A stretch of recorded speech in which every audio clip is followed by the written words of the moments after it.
How to save TikTok drafts to your gallery. This tutorial shows you how to download your TikTok drafts directly to your device on your Android device. First, open the TikTok app on your Android device. After that, tap on your profile icon at the bottom right corner of the screen. From there, tap on your Drafts section to see all your saved drafts.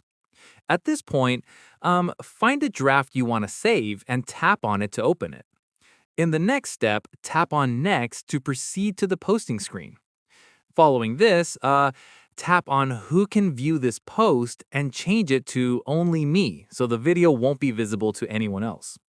Once done, tap on More Options and make sure Save to Device is toggled on. From here, tap Post to upload the video.